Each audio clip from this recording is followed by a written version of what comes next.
नमस्कार खाव्यानो, तुमचं स्वागत आहे नीलम कोकणी किचन या माझ्या यूट्यूब चॅनलमध्ये। चला तर आज बनवूया आषाढी एकादशी विशेष साबुदाणा वरी तांदूळ यापासून एक नाही दोन नाही तर 4 रेसिपी। चला तर मग आपण बघूया।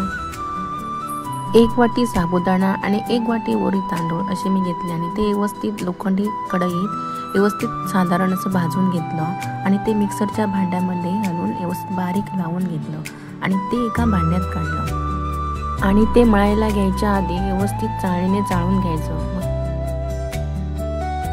उपवासाला तुम्ही दररोज साबुदाणा खिचडी खाऊन कंटाळला असणार, त्यासाठी तुम्ही अशा पद्धतीत रेसिपी करून बघा, छान लागतात, मुलं पण आवडीने खातात।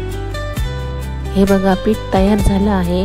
त्यात आपण उकडलेला बटाटा टाकणार आहोत। त्यासाठी आपण हे बघा उकडून घेतला आहे व्यवस्थित। आता आपण पीठ घेऊया। त्यात मी चवीनुसार मीठ, शेंगदाण्याचं कूट आणि हा बटाटा किसून घेतला तो पण टाकणार आहे। पीठ मळून झालं।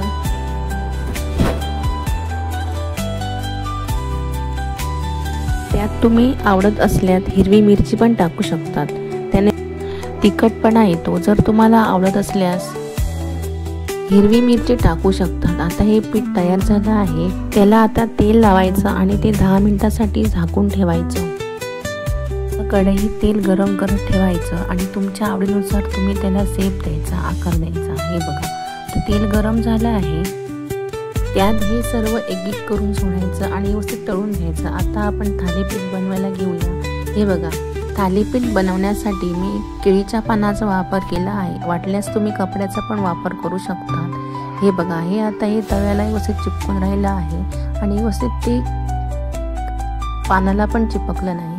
हे आता व्यवस्थित खरपूस असं भाजून घेतलं की हे खाण्यासाठी तयार आहे। तोपर्यंत आपण चटणीची तयारी करूया। चटणी आपल्याला बनवायची आहे। त्यासाठी मी घेतले आहे शेंगदाणे, हिरवी मिरची, जिरं आणि थोडं चवीनुसार मीठ आणि आल्याचा तुकडा आणि ही चटणी खाण्यासाठी तयार आहे। आता आपण उपवासाचं पान तयार करूया। हे बघा हे सर्व मी थालीपीठ, साबुदाणा थालीपीठ, साबुदाणा भजी, साबुदाणा वडे छोटे छोटे केले आहेत मी आणि साबुदाणा रोल्स हे छोटे छोटे आकारामध्ये केले आहे आणि खाण्यासाठी चटणी। हे बघा व्यवस्थित तयार झालं खाण्यासाठी। रोल्स हे आतून पण व्यवस्थित तळले गेले आहेत। हे बघा आणि झाले पण व्यवस्थित सॉफ्ट।